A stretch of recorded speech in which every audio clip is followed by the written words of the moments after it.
విధంగా అధ్యక్ష ఎన్నికల రోజు పోలింగ్ ఇక్కడ జరుగుతుంటే పక్క రాష్ట్ర ముఖ్యమంత్రి AK-47 తుపాకులతో పోలీసులు నాగార్జున సాగర్ డ్యామ్ మీదకు పంపించింది అధ్యక్ష. ఇవాళ నేను అడగదలుచుకున్న వాళ్ళను, నాగార్జున సాగర్ 100% మన భూభాగంలో ఉంది. మన ప్రాంతం, మన ప్రాంతానికి లోపటికొచ్చి తుపాకులు పెట్టి ప్రాజెక్టులను ఆక్రమించుకుంటుంటే వీళ్ళ సహకారం లేకుండా వస్తాడా అధ్యక్ష?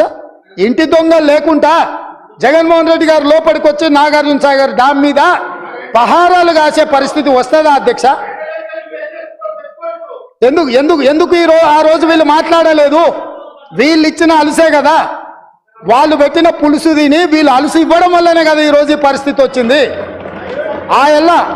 ఆయల్లో రాయలసీమకు పోయినప్పుడు కల్వకుంట్ల చంద్రశేఖరరావు గారు, ఈనాటి మంత్రి శ్రీమతి రోజా గారు పెట్టిన రాగి సంకటి రొయ్యల పులుసు తిని రాయలసీమను రతలాలసీమం చేస్తా అని చెప్పి మాట ఇచ్చి ఏ బేసిన్లు లేవు, బేసిజాలు లేవు, మీరు కొట్టుకపోండి అన్నాడు. వాళ్ళు కొట్టుకపోయారు. ఇప్పుడు మేము వచ్చినాక అట్టెట్లా కొట్టుకపోతాడంట? ఎవరు అధ్యక్ష బాధ్యత ఎవరు వహించాలి? నీ కళ్ళ ముందే కదా ముచ్చుమర్రి చంద్రబాబు నాయుడు కట్టింది, నీ కళ్ళ ముందే కదా రాజశేఖర రెడ్డి పోతిరెడ్డి పాడును 44,000 క్యూసెక్లకు పెంచి తరలించకపోయింది. నీ కళ్ళ ముందలనే కదా నీ ఇంట్లో పంచపక్ష ప్రమాణాలు జగన్మోహన్ రెడ్డి గారికి పెట్టి జీవో నెంబర్ 203ను నీ ఇంట్లోనే పునాదులేసి రాయలసీమ లిఫ్ట్ ఇరిగేషన్కు ప్రగతి భవన్లో కేసీఆర్ గారి డైనింగ్ టేబుల్ మీద పునాది రాయబడ్డది. దానికి పునాది రాయేసింది మీరే కదా. 8 TMCలు పర్ డే తరలించకపోవడానికి అనుమతి ఇచ్చింది, టెండర్లు పిలిచింది, కాంట్రాక్టులు అప్పచెప్పింది, పనులు పూర్తి చేసింది మీరు అధికారంలో ఉన్నప్పుడే కదా అధ్యక్ష.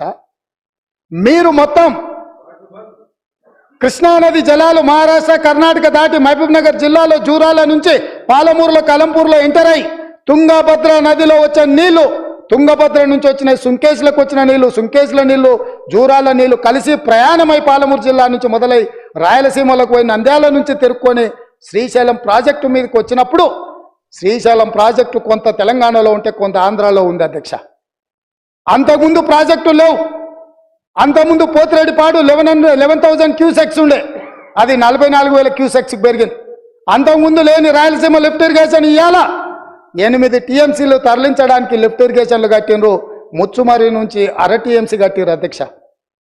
మొత్తం 12.5-13 TMCలు పర్ డే. ఒక్క నెల రోజులు మనం కళ్ళు మూసుకుంటే శ్రీశైలంలో బురద కూడా ఉండదు అధ్యక్ష. రాయలసీమ లిఫ్టు 797 FRL దగ్గర కట్టిరు అధ్యక్ష. కుండ ఇట్లుంటే కుండకు సైడ్కు పొక్క పెట్టలే అధ్యక్ష, కింద పెట్టిండు. కింద వీళ్ళు పిలిచి పంచపక్ష ప్రమాణాలు వీళ్ళు పెట్టిండ్రు, జగన్మోహన్ రెడ్డి వీళ్ళ కింద బొక్క పెట్టిండు అధ్యక్ష. బొక్క పెట్టి మొత్తం తరలించకపోతుంటే మిన్నకుండా ఉన్న మీళ్ళు ఇవాళ నేను సూటిగా అడుగుతున్న హరీష్ రావుని మిత్రుణ్ణి, రాజకీయాలు పక్కన పెట్టండి, రాజకీయాలు పక్కన పెట్టండి, మీరు బాధ్యత కలిగిన మంత్రిగా చెప్పు. ఇవాళ రాయలసీమ జిల్లాలో ఉన్న మీ అవకాశం వచ్చినప్పుడు స్పీకర్ గారు అనుమతి తీసుకొని మీ అవకాశం వచ్చినప్పుడు తప్పకుండా చెప్పదు. I'm not yielding. నీకు ఇస్తాడు మైకు స్పీకర్ గారు, నేను కాదు ఇవ్వాల్సింది. స్పీకర్ సార్, ఇవాళ మన భూభాగంలో ఉన్న నాగార్జున సాగర్ మీదికి తుపాకులతో జగన్మోహన్ రెడ్డి వచ్చి ఆక్రమించుకుంటే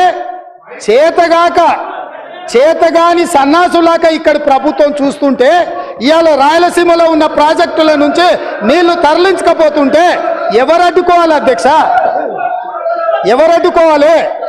ఒక్క పక్కన వాళ్ళు ప్రాజెక్టులు పూర్తి చేసుకుంటుంటే వీళ్ళు ఇక్కడ ఆనాడు కోమటిరెడ్డి వెంకటరెడ్డి గారు కొట్లాడి నల్గొండ జిల్లాలో ఉన్న ఫ్లోరైడును అక్కడి బాధితులను ఆదుకోవడానికి SLBC ప్రాజెక్టు మంజూరు చేయించి 42 కిలోమీటర్ల tunnel Rajiv Gandhi tiger reserve ఫారెస్ట్లో పర్యావరణ అనుమతి లేకపోతే టన్నెల్ బోర్ మిషన్ తోటి ఆ గుట్టను తొలిసి నీళ్లు దేవాలని 42 కిలోమీటర్ల టన్నెల్ని మొదలు పెట్టించి 2014 వరకు 32 కిలోమీటర్ల టన్నెల్ కొట్టింది అధ్యక్ష. తెలంగాణ వచ్చినాక వీళ్ళకి అప్పచెప్తే 10 కిలోమీటర్లు పూర్తి చేస్తే సంవత్సరంలో పూర్తి చేయాల్సిందని 10 ఏళ్ళలో కలిసి 1.5 కిలోమీటర్ పూర్తి చేసారు అధ్యక్ష. ఇంతకంటే చేతగానితనము తెలంగాణ ద్రోహి ఎవడని ఉంటాడా అధ్యక్ష? ఒకవేళ ఆ ప్రాజెక్టు పూర్తయిన ఉంటే నల్గొండ జిల్లాలో 3,64,000 ఎకరాలకు గ్రావిటీ ద్వారా నీళ్లు వచ్చే ప్రాజెక్టును పడావు పెట్టి ఈరోజు మీరు వదిలేసినందుకు ఇవాళ నల్గొండ జిల్లా రైతుల మీద మరణ శాసనం వాళ్ళు రాసిండ్రు అధ్యక్ష.